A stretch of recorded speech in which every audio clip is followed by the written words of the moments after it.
오늘의 말씀 역대상 4장 9절에서 10절 말씀입니다. 야베스는 그의 형제보다 귀중한 자라.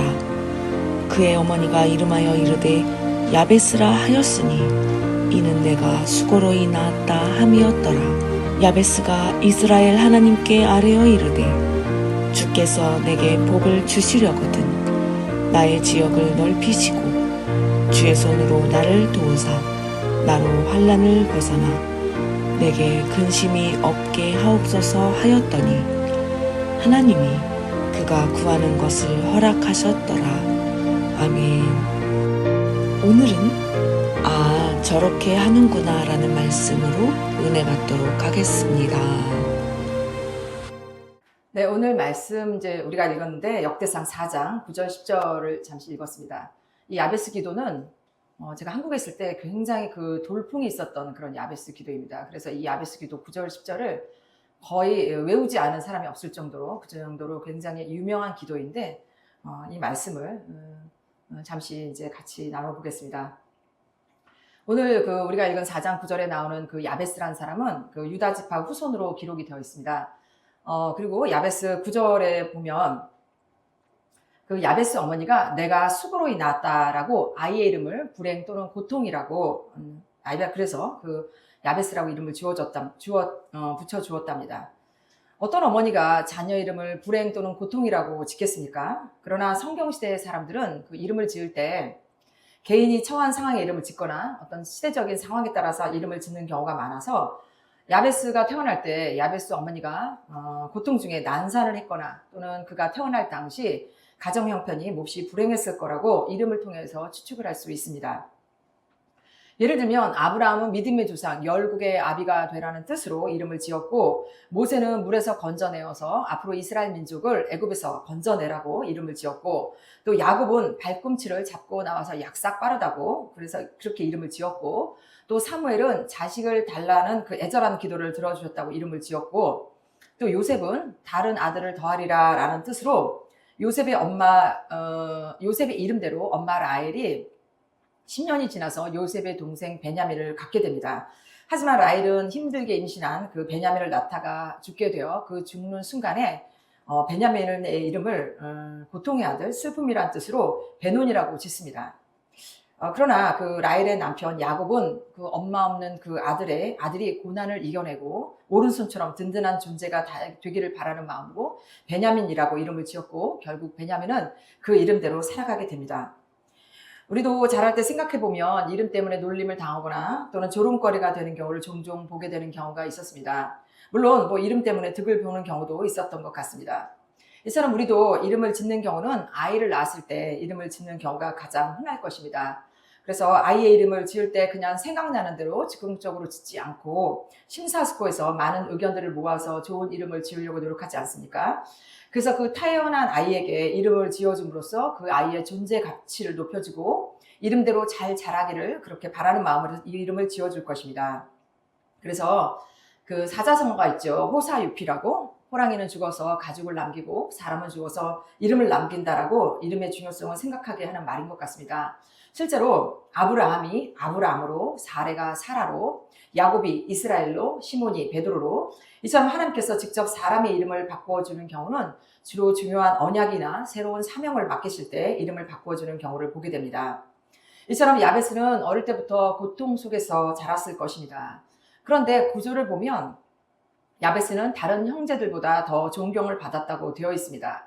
이 말씀을 보면 야베스가 어릴 때부터 뛰어나게 잘생겼거나 또 열심히 공부를 해서 그렇게 똑똑했거나 또는 형제들보다 어떤 뛰어난 점이 있어서 그래서 더 존경받은 것이 아니고 기도의 사람이기 때문에 하나님께서 함께 했기 때문에 더 존경받았을 거라고 생각이 됩니다. 왜냐하면 10절에 야베스 기도를 하나님께서 들어주셨다라고 했기 때문에 야베스를 다른 형제들보다 더 높여주신 것이 아닌가라는 생각이 됩니다.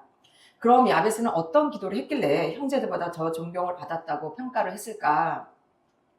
오늘 우리가 읽은 그 개역개정 역대상 4장 10절 말씀을 보면 야베스가 이스라엘 하나님께 아뢰어 이르되라고 그냥 아뢰었다고 점잖게 표현은 되어 있지만 이 말씀을 NIV 영어 성경을 보면 Jabez cried out to the God of Israel, 즉 야베스가 이스라엘 하나님께 부르짖어 아뢰었다라고 나와 있습니다. 이 말씀을 제가 그 히브리 원문 찾아보니까 야베스가 이스라엘 하나님께 부르짖어, 똑같이 부르짖어 이르되라고 되어 있습니다. 그러니까 부르짖어가 맞는 해석인 것입니다.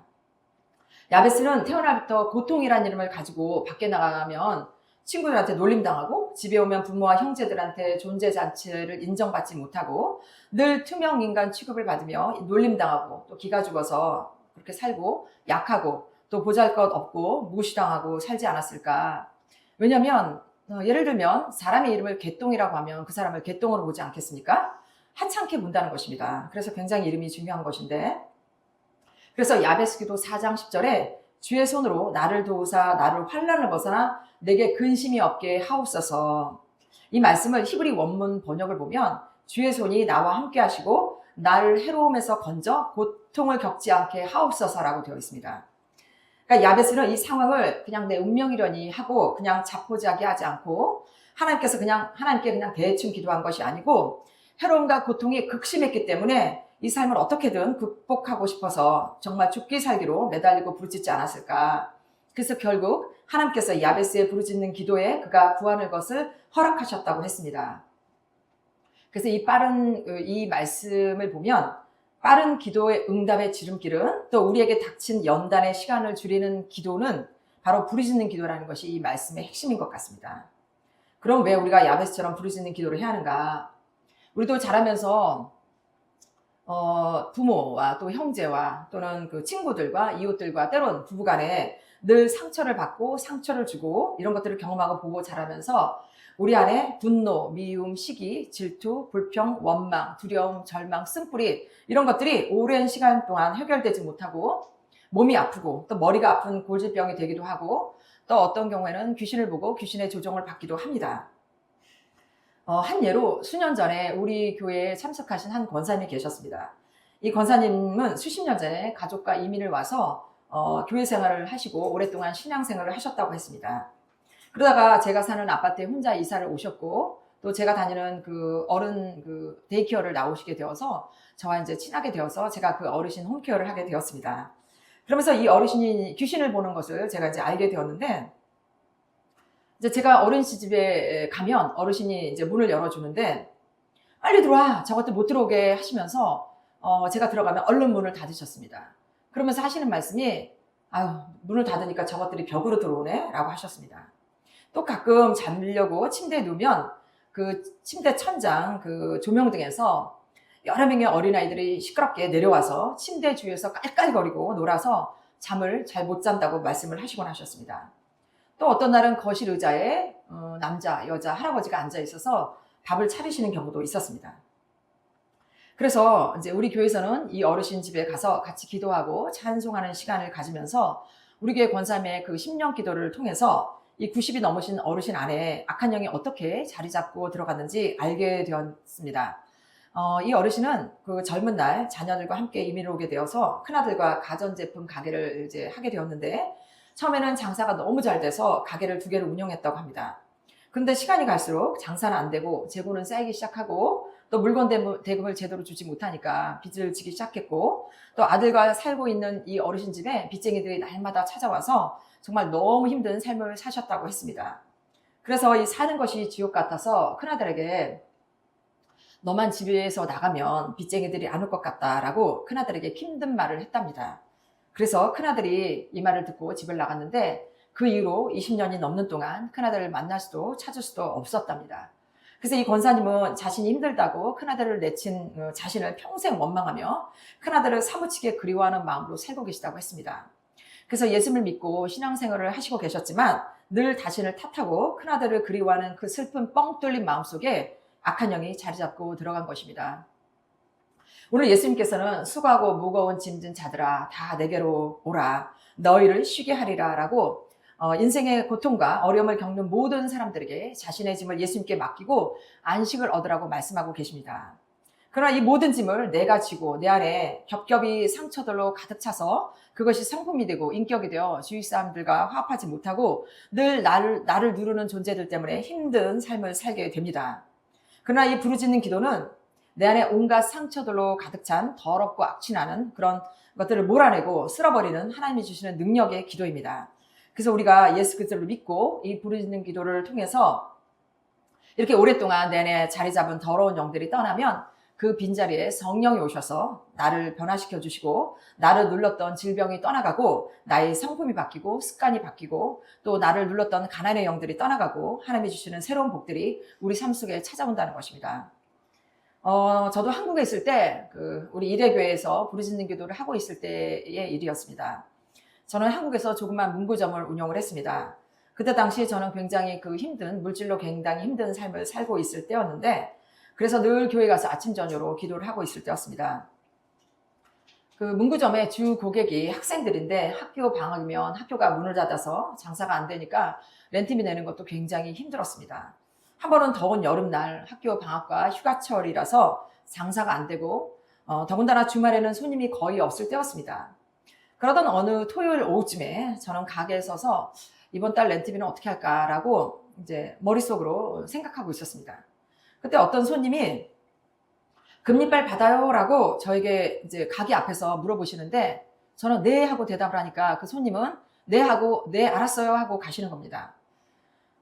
그런 분이 굉장히 많았어요. 물어보고 그냥 가시는 분이. 그래서 저도 그런 분인가 보다라고 이제 있었는데 그 손님이 물어본 금리빨은 저희 가게에서 대행한 일이었습니다. 사람들이 치과에 가서 금리빨을 이제 새로 만들면 금리빨을 치과에 받아와서 저희 같은 가게에 와서 금리빨을 파는 일이었습니다. 그러면 저희는 이제 금리빨을 받아서 진짜 가짜를 식별해서 금만 도려내서 금값을 손님에게 주는 일이었습니다. 그날 알았어요 하고 간 손님은 1시간쯤에 오셨는데 금리빨을 거의 7, 80개를 가지고 오시는 겁니다. 저는 너무도 놀라서 금리빨 담당에게 전화를 해서 금리빨이 지금 너무 많이 들어와서 제가 감당할 수가 없으니까 와서 좀 도와달라고 했더니 금리빨 담당분은 금방 오셨습니다. 그래서 그 담당분이 손님이 가져온 그 금리빨에 이제 금만 도려내서 무게를 재고 손님에게 돈을 주고 저에게 주었는데 그때 당시에 돈으로 70만 원이 조금 안 되었습니다. 저희 가게 렌트비가 한 달에 90만 원이었는데 한 달 내내 팔아도 렌트비 내는 것이 참 힘들었는데 방학 때 또 휴가철에 그것도 토요일 오후에 손님이 제일 없는 그 시간에 단 2-3시간 만에 하나님의 크신 은혜를 경험하게 되었습니다. 정말 지금 생각해도 그 감격은 잊을 수가 없는 일이었습니다. 우리는 때때로 내가 무엇을 열심히 노력을 해야 열매가 있는 거 아닌가라고 생각을 합니다. 물론 맞습니다. 우리는 열심히 수고하고 일을 해야 합니다. 그런데 그것보다 앞서서 하나님 먼저 경외하고 하나님의 도우심을 매 순간 구해야 합니다. 하나님 없이는 우리가 쌓은 것들이 모래성 같아서 하나님 없는 열심은 그냥 바람 불면 훅 하고 넘어지고 날아가는 것들입니다. 제가 한국에 있을 때 일회교회에서 예배를 드리던 어떤 통성 기도 시간이었습니다. 늘 기도 시간은 인도자의 찬양 기도 소리와 또 성도들의 통성 기도 소리와 방언 기도 소리가 어우러져 그렇게 이제 기도를 하는데 한 번은 누군가의 엄청나게 큰 불을 짓는 기도 소리가 나서 기도 중에 다들 이게 무슨 소리지? 누가 이렇게 크게 소리 질러 기도하는 거야? 라고 궁금해하는 것 같았고 저도 궁금해서 기도가 끝나고 주의를 두리번했습니다.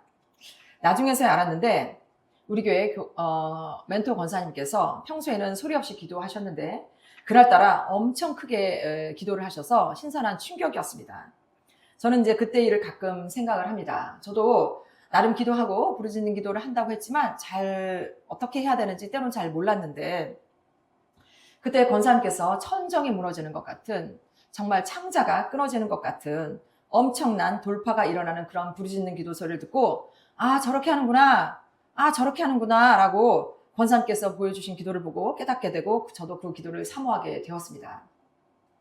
오늘 야베스 기도 주께서 내게 복을 주시려거든 나의 지경을 넓히시고 주의 손으로 나를 도우사 나로 환난을 벗어나 근심이 없게 하옵소서 라고 야베스가 부르짖을 때 하나님께서 그가 구하는 것을 허락하셨다고 하였습니다. 또 하나님께서는 너는 내게 부르짖으라 내가 내게 응답하겠고 내가 알지 못하는 크고 비밀한 일을 내게 보이리라 라고 부르짖는 기도 속에 우리에게 주실 축복을 예비하셨습니다. 그래서 오늘 야베스의 기도처럼 우리의 간절함의 절정인 부르짖는 기도를 통해서 그 기도를 사모하고 또 우리가 그 기도를 실천함으로써 하나님께서 예비하신 축복을 우리 모두 삶에서 경험하는 우리가 모두 되기를 간절히 바라겠습니다. 말씀을 마치겠습니다.